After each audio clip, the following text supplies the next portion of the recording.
Hello my cool students, welcome to cool Gurukul. तो आप लोगों ने बचपन में छोटी क्लासेस में पढ़ा ही होगा कि कुछ चीज़ें नॉन लिविंग्स होती हैं और कुछ चीज़ें लिविंग्स होती है। नॉन लिविंग्स आपने पढ़ा होगा कि उनमें जान नहीं होती और लिविंग्स में जान होती है। नॉन लिविंग्स लाइक टेबल, कुर्सी, है ना, और livings like human, bird, animals. तो ये सारी चीज़ें आपने पढ़ी हैं। सो आज की वीडियो में थोड़ा सा डिटेल में जानते हैं कि लिविंग्स क्या होते हैं। लाइफ ना बहुत यूनिक है। मतलब अगर इसे गहराई से देखा जाए तो सारी चीजें बहुत ज्यादा यूनिक, बहुत ज्यादा अद्भुत लगती हैं, जिस पर मतलब विश्वास नहीं किया जा सकता कि यार ऐसे कैसे हो सकता है। बट बाय नेचर ये बहुत ही बढ़िया एक यूनिक मॉलिक्यूल्स का कॉम्प्लेक्स ऑर्गेनाइजेशन होती है। तो लाइफ को आज डिटेल में पढ़ते हैं। चलिए देखते हैं लाइफ होती क्या है, क्या होता है लाइफ के अंदर। तो लाइफ जो होती है वो लिविंग्स को मिली होती है ना। तो ये जो मॉलिक्यूल्स का कॉम्प्लेक्स ऑर्गेनाइजेशन होता है, ये अपने आप को केमिकल रिएक्शंस के थ्रू एक्सप्रेस करता है। और इन केमिकल रिएक्शंस में क्या चीजें आ जाती हैं? हमारा बोलना, हमारे सांस लेना, रेस्पिरेशन, हमारा चलना फिरना, हमारी ग्रोथ, हमारे मेंटेनेंस, हमारे रिप्रोडक्शन सिस्टम, एवरीथिंग। और इसके अलावा भी लाइफ के बहुत सारे कैरेक्टर्स शो करती है ना। केमिकल रिएक्शन जो है इनकी वजह से हमारी बॉडी में है जो मेटाबॉलिक सिस्टम सा क्रिएट हो जाता है, जिसके बारे में मैं आपको आगे की वीडियो में बताऊंगी। और आगे की वीडियो शुरू करने से पहले मैं आप सबसे कह दूं कि अगर आप हमारे चैनल पर न्यू हैं तो चैनल को प्लीज सब्सक्राइब कर लें, और वीडियो पसंद आई हो तो वीडियो को लाइक जरूर कर दें। और इसे लाइक करने के लिए स्टार्टिंग से लेकर लास्ट तक देखना बहुत जरूरी है, और अगर आपको अच्छी लगे तो इसे शेयर भी कर दीजिएगा। सो ये जो यूनिक लाइफ है ना, इसे ही लिविंग्स कहा जाता है। तो आपने सुना ही होगा कि लिविंग्स कौन से होते हैं? Animals, birds and including plants, इन्हें भी लिविंग्स कहा जाता है, क्योंकि इनमें भी वैसी एक्टिविटीज होती है जैसे एनिमल्स एंड ह्यूमंस में होती हैं। बस फर्क इतना होता है कि प्लांट्स जो होते हैं वो एनिमल्स, बर्ड्स या ह्यूमंस की तरह एक जगह से दूसरी जगह नहीं जा सकते। तो चलिए लिविंग्स के कैरेक्टरिस्टिक्स को थोड़ा सा जानते हैं। तो शुरुआत करते हैं सेल्यूलर स्ट्रक्चर से। जो सेल्यूलर स्ट्रक्चर होता है ये लिविंग्स को बहुत ही अच्छे तरीके से डिफाइन करता है। क्यों? क्योंकि जो लिविंग्स होते हैं वो सेल से मिलकर बने होते हैं। ठीक है, बहुत सारे सेल्स होते हैं, और कुछ लिविंग्स ऐसे भी होते हैं जो सिर्फ एक सेल से मिलकर बना होता है। ठीक है, लिविंग्स जिनमें एक सेल प्रेजेंट होता है उसे कहते हैं यूनिसेल्यूलर, और जो वो लिविंग्स जिनमें एक से ज्यादा यानी कि बहुत सारे सेल्स प्रेजेंट होते हैं उन्हें कहते हैं मल्टीसेल्यूलर। तो इसी तरह से हमारी बॉडी का कंस्ट्रक्शन भी होता है। पहले एक सेल होता है, फिर वो डिवाइड होकर दो सेल बना लेते हैं, फिर वो दो सेल इंडिविजुअली डिवाइड होकर फिर और चार सेल बना लेते हैं, फिर वो चार सेल इंडिविजुअली डिवाइड होते हैं, फिर से ऐसे डिवीजन चलती रहती है। और इतने सारे जब सेल्स बन जाते हैं, सेल्स के बनने के साथ साथ टिश्यूज की फॉर्मेशन होती है। टिश्यूज की फॉर्मेशन होने के बाद ऑर्गन्स बनते हैं जो हमारी बॉडी के अंदर होते हैं, और वो सारे ऑर्गन्स मिलकर एक ऑर्गेनाइजेशन सिस्टम बनाते हैं, और जिससे हमारी पूरी की पूरी बॉडी जो होती है वो खड़ी हो जाती है। तो ये जो सिस्टम होता है कितना यूनिक है, आप देख सकते हैं कितना कॉम्प्लेक्स भी है।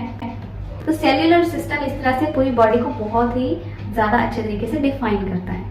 एक ऑर्गेनिज्म के अंदर, एक जीव के अंदर, एक लिविंग थिंग के अंदर बहुत सारी केमिकल रिएक्शंस होती हैं, और ये केमिकल रिएक्शन अलग अलग जो होती है वो आपस में जुड़कर एक नेटवर्क बना देती है। आपने कंप्यूटर में नेटवर्क सिस्टम पढ़ा होगा, बहुत सारे कंप्यूटर्स एक दूसरे के साथ कनेक्ट होकर एक नेटवर्किंग बनाते हैं, नेटवर्क बनाते हैं। उसी तरह से बॉडी के अंदर बहुत सारे केमिकल रिएक्शंस होती हैं, और जब ये केमिकल रिएक्शंस आपस में कनेक्ट होती हैं तो एक बहुत बड़ा नेटवर्क बन जाता है किस चीज का? केमिकल रिएक्शंस का।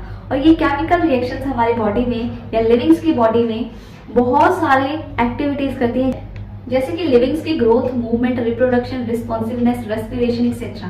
तो ये सारे जो प्रोसेस है केमिकल रिएक्शंस के थ्रू होने वाले, दिस इज कॉल्ड मेटाबॉलिज्म। तो ये हमारी बॉडी का मेटाबॉलिज्म होता है।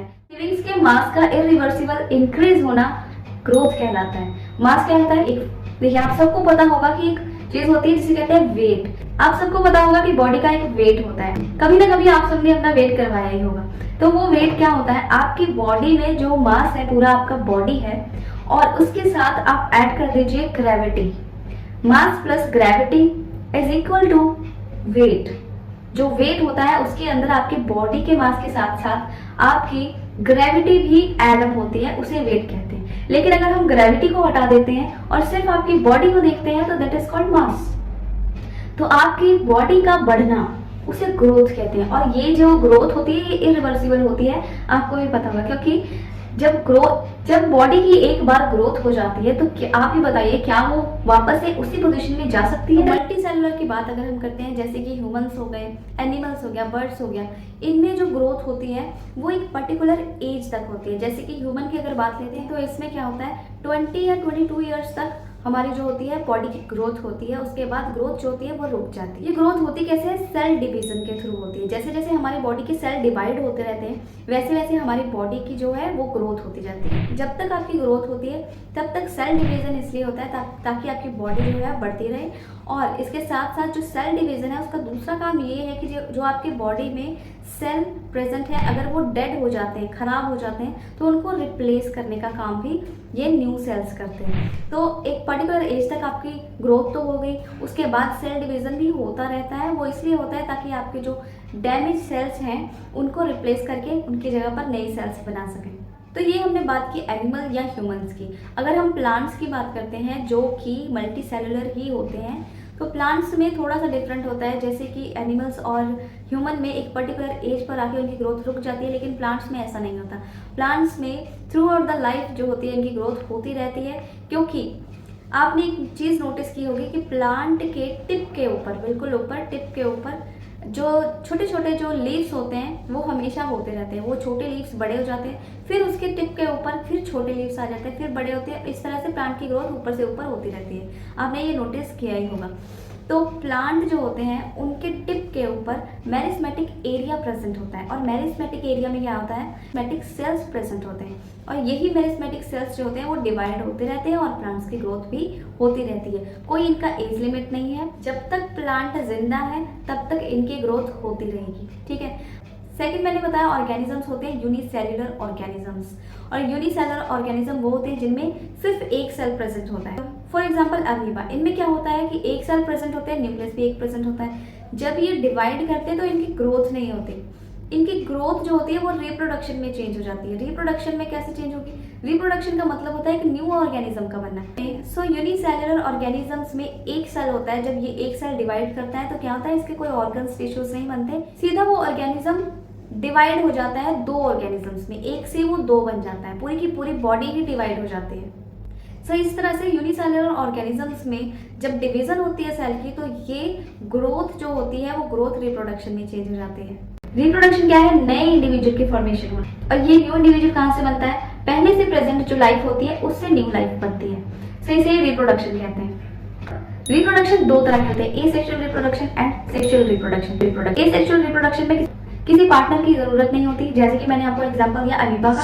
अमीबा एक सेल होता है और इसकी डिवीजन हो जाती है तो ये दो अमीबा बना देता है ना। तो ये हो गई एसेक्सुअल रिप्रोडक्शन। सेक्सुअल रिप्रोडक्शन वो होती है जिसमें पार्टनर की जरूरत होती है। एक फीमेल होता है, एक मेल होता है, और उसे एक न्यू ऑर्गेनिज्म बनता है। सेक्सुअल रिप्रोडक्शन, और इस रिप्रोडक्शन का ये मतलब बिल्कुल भी नहीं है कि एक ऑर्गेनिज्म को जीवित रहने के लिए या फिर अपनी लाइफ स्पेंड करने के लिए रिप्रोडक्शन की जरूरत हो।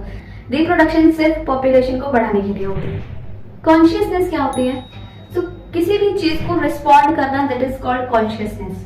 जो लिविंग्स होते हैं फिजिकल, केमिकल, बायोलॉजिकल चीजों में रिस्पॉन्ड करते हैं। तो ये कॉन्शियसनेस जो होती है वो दो तरह की होती है। एक तो होता है एक्सटर्नल कॉन्शियसनेस एंड एक होता है सेल्फ कॉन्शियसनेस। एक्सटर्नल में क्या आ जाता है कि आपके आसपास के लिविंग्स के आसपास की जितनी भी चीजें हैं जैसे कि लाइफ, वाटर, और सेल्फ कॉन्शियसनेस क्या हो जाता है? Awareness of your self. आप अपने जो शरीर है, आप अपनी जो बॉडी है, लिविंग्स की जो बॉडी होती है उसके अकॉर्डिंग जो आप रिस्पॉन्स करते हो, that is called your self consciousness.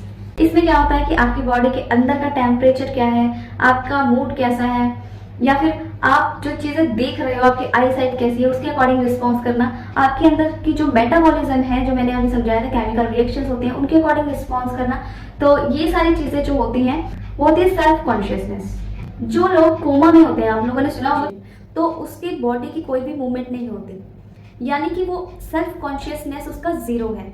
वो सिर्फ एक मशीन के साथ अटैच होते हैं और उनकी जो लाइफ होती है वो अभी मशीन के ऊपर चल रही होती है। आप उन पेशेंट को ना ही आप लिविंग कह सकते हो, ना ही आप नॉन लिविंग कह सकते हो। उनकी लाइफ में एक कॉमा लगा होता है, ना ही वो जीवित होते हैं, जिंदा होते हैं, और ना ही वो मरे हुए होते हैं। वो एक्सटर्नल इन्वायरमेंट में या फिर अपने इंटरनल एनवायरमेंट के अकॉर्डिंग कोई भी रिस्पॉन्स नहीं कर पाते, जहाँ पे उनकी सेल्फ कॉन्शियसनेस और एक्सटर्नल कॉन्शियसनेस दोनों ही जीरो हो जाती है। Different type of organisations occur in livings. जितने भी अलग अलग लिविंग्स होते हैं सबकी अपनी अपनी बॉडी की डिफरेंट ऑर्गेनाइजेशन होती है। ऑर्गेनाइजेशन क्या होती है? किसी भी चीज को बहुत ही सही तरीके से रखना, उसको अरेंज करना, उसके बाद उसका फंक्शन करवाना, ये सारी ऑर्गेनाइजेशन होती है। और ऑर्गेनाइज कौन करता है? हमारा शरीर, यानी कि लिविंग्स का शरीर। अगर ह्यूमन बींग्स का एग्जांपल ले लिया जाए, हमारा एग्जांपल ले लिया जाए, तो क्या होगा कि हमारी बॉडी में बहुत सारे ऑर्गन्स प्रेजेंट होते हैं और ये ऑर्गन्स जो होते हैं अपनी अपनी जगह पर बहुत ही अच्छे तरीके से अरेंज होते हैं। उसके बाद केमिकल रिएक्शंस, मेटाबॉलिज्म के कारण अपने अपने काम सही तरीके से करते रहते हैं। इनको बार बार बताने की जरूरत नहीं पड़ती, बहुत ही अच्छी ऑर्गेनाइजेशन होती है इनकी एक। तो इस तरह से अलग अलग डिफरेंट डिफरेंट, जैसे प्लांट्स होते हैं उनके अंदर की ऑर्गेनाइजेशन अलग होती है, जैसे बर्ड्स होते हैं, एनिमल्स होते हैं, उनके अंदर की ऑर्गेनाइजेशन अलग होगी। तो इस तरह से जो डिफरेंट लिविंग्स होते हैं उनकी एक पर्टिकुलर ऑर्गेनाइजेशन होती है। जितने भी लिविंग्स होते हैं उनको अपनी एक्टिविटीज करने के लिए बहुत सारी एनर्जी की जरूरत होती है। और ये एनर्जी कहाँ से आती है? फूड से। तो एक बात जो है आपको अच्छे से रख लेनी है और याद रख लेना है, अपने सबकॉन्शियस माइंड में अच्छे से बिठा लेना है कि जो ये हमारा शरीर है ये अन्न से चलने वाला शरीर है। मतलब इसको फूड आप दोगे तभी आपको एनर्जी मिलेगी, और एनर्जी मिलेगी तभी आप अपने डेली की एक्टिविटीज कर पाओगे। लिविंग्स का एक सुटेबल इंटरनल इन्वायरमेंट होता है, ठीक है। अंदर का इन्वायरमेंट यानी कि बॉडी का इंटरनल इन्वायरमेंट होता है जो कि हमारे आसपास के बाहरी इन्वायरमेंट से बिल्कुल ही डिफरेंट होता है। आप लोगों ने अपना टेम्परेचर यानी कि बॉडी का टेम्परेचर चेक किया ही होगा कभी ना कभी, है ना। तो आपका नॉर्मल ह्यूमन बॉडी का नॉर्मल टेम्परेचर कितना होता है? 96-78 इसके करीब रहता है, ठीक। ये जो टेम्परेचर है ये हमारे आसपास के इन्वायरमेंट से बिल्कुल डिफरेंट होता है, क्योंकि इन्वायरमेंट में अगर सर्दियों का मौसम है तो इन्वायरमेंट क्या होता है? ठंडा होता है, लेकिन आपकी बॉडी का टेम्परेचर सेम रहेगा। तो ऐसा क्यों होता है? क्योंकि हमारी बॉडी का इंटरनल जो टेम्परेचर होता है वो इन्वायरमेंटल टेम्परेचर से बिल्कुल ही डिफरेंट होता है। तो ये जो बॉडी का इंटरनल टेम्परेचर का सिस्टम है इसे कहते हैं होमियोस्टेसिस। वेरिएशंस, जो लिविंग्स होते हैं उनमें बहुत सारी वेरिएशंस होती हैं, so many variations are there. उनका जो स्ट्रक्चर होता है वो डिफरेंट होता है, यहाँ पे वेरिएशन आ गई। और उनका जो कलर होता है वो भी अलग अलग इंडिविजुअल्स का अलग अलग होता है, यहाँ पर भी वेरिएशंस आ गई। मतलब लिविंग्स में बहुत सारी वेरिएशंस होती है। माना कि सिस्टम एक जैसा चलता है बॉडी का, लेकिन जो वेरिएशंस होती है ऐसी जो मैंने अभी बताई वो बहुत सारी होती हैं। तो इसी की वेरिएशंस की वजह से सारे एक दूसरे से डिफरेंट दिखाई देते हैं। अडेप्टेशन, अडेप्टेशन होता है कि किसी चीज में एडजस्ट हो जाना। सो लिविंग्स में एक अडेप्टेशन का कैरेक्टर भी होता है, जिसमें क्या होता है कि वो अपने आप को, अपनी बॉडी को इन्वायरमेंट के हिसाब से अडेप्ट करते हैं, यानी कि वहां पे एडजस्ट कर लेते हैं। ये दो तरह के होते हैं, एक लॉन्ग टर्म एडेप्टेशन होती है और एक शॉर्ट टर्म एडेप्टेशन होती है। तो मान लीजिए कोई भी लिविंग है वो किसी ठंडी जगह पे रह रहा है और उसे वहां से निकलकर किसी गर्म जगह पे जाना है, तो ऐसा तो नहीं है वो ठंडी जगह पे रहते रहते अगर गर्म जगह पे चला गया तो वहां पे वो मर जाएगा, ऐसा नहीं होता। वो वहां के इन्वायरमेंट को अडेप्ट कर लेता है, वहां पे अपने आप को, अपनी बॉडी को एडजस्ट कर लेता है। तो वो अपनी बॉडी को वहां के टेम्परेचर के हिसाब से अडेप्ट कर लेती है, यानी कि वहां के टेम्परेचर के हिसाब से अपनी बॉडी को ढाल लेती है, अपनी बॉडी को एडजस्ट कर लेती है। तो ये कैरेक्टर भी लिविंग्स में होता है, that is adaptation. Healing and repair, livings की बॉडी में कोई भी फ्रैक्चर आ जाए या फिर कोई भी जख्म हो जाए तो लिविंग्स की बॉडी में ये टेंडेंसी होती है कि वो अपनी बॉडी को हील कर सके और रिपेयर कर सके। जैसे कि अगर ह्यूमंस की बॉडी के ऊपर कोई भी कट हो जाता है या फिर कोई भी ऐसी चोट लग जाती है तो आप जब एंटीबायोटिक्स ले लेते हैं या फिर कोई मलहम लगा लेते हैं, कोई क्रीम लगा लेते हैं, तो क्या होता है कि आपका जो कट होता है या फिर कोई जो इंजरी हो जाती है वो ठीक हो जाती है। इस तरह से लिविंग्स में हीलिंग एंड रिपेयर का सिस्टम भी मौजूद होता है, एक जगह से चलकर दूसरी जगह पर जाना। And this process is called locomotion, आप इसे लोकोमोशन भी कह सकते हैं। और जितने भी लिविंग्स होते हैं, बर्ड्स हो गया, एनिमल्स, इंसेक्ट्स, ह्यूमंस, ये सारे लोकोमोशन करते हैं। लाइफ स्पैन, कोई भी लिविंग जो कि अपनी जिंदगी जीता है from birth to death, that is called life span, ये उसकी लाइफ स्पैन होती है। लिविंग्स की पूरी लाइफ की जर्नी को लाइफ स्पैन कहते हैं।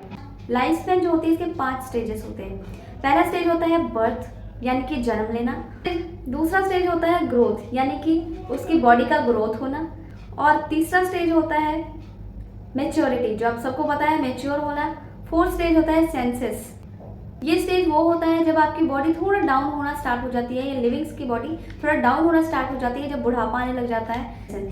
और इसके बाद क्या होता है death, last stage is death. Death का मतलब आप सबको पता ही होगा जब लिविंग्स की बॉडी बिल्कुल भी रिस्पॉन्स करना बंद कर देती है, जितनी भी प्रोसेसेस होती है ग्रोथ की, हमने जितनी भी पीछे प्रोसेसेस पढ़ी ग्रोथ की, डेवलपमेंट की, रिस्पॉन्सिवनेस की, रेस्पिरेशन की, रिप्रोडक्शन की, रिस्पॉन्सिवनेस की, ये सारी चीज़ें जितनी भी एक्टिविटीज़ होती हैं, केमिकल एक्टिविटीज़, मेटाबॉलिज्म, ये सारी चीज़ें बंद हो जाती हैं बॉडी की और बॉडी बिल्कुल भी रिस्पॉन्स नहीं करता and that is called death. सुनकर आपको ऐसा नहीं लग रहा कि हमारी लाइफ कितनी कॉम्प्लिकेटेड है और कितनी ज़्यादा इम्पोर्टेंट, कितनी ज़्यादा कीमती है। भगवान का रचा हुआ क्रिएशन है, बहुत ही ज़्यादा यूनिक।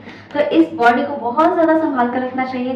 तो आज की वीडियो आप लोग को कैसी लगी मुझे कमेंट करके ज़रूर बताइएगा, और लिविंग्स के बारे में जो भी आपने जाना वो बातें आपको कैसी लगी और आप अपनी लाइफ को किस तरह से जीना चाहते हो, अपनी लाइफ के जो 5 स्टेजेस होते हैं लाइफ स्पैन के, उसे किस तरह से मेंटेन करना चाहते हो। तो वीडियो पसंद आई तो वीडियो को लाइक करें और अपने दोस्तों के साथ शेयर जरूर कर दें, और चैनल पर नए हैं आप सबको पता है क्या करना है, सब्सक्राइब करना है और बेल आइकन भी जरूर प्रेस कर दीजिएगा फॉर नोटिफिकेशन। तो मैं आप सबको मिलती हूँ नेक्स्ट वीडियो में एक नए टॉपिक के साथ। तब तक के लिए good bye and take care.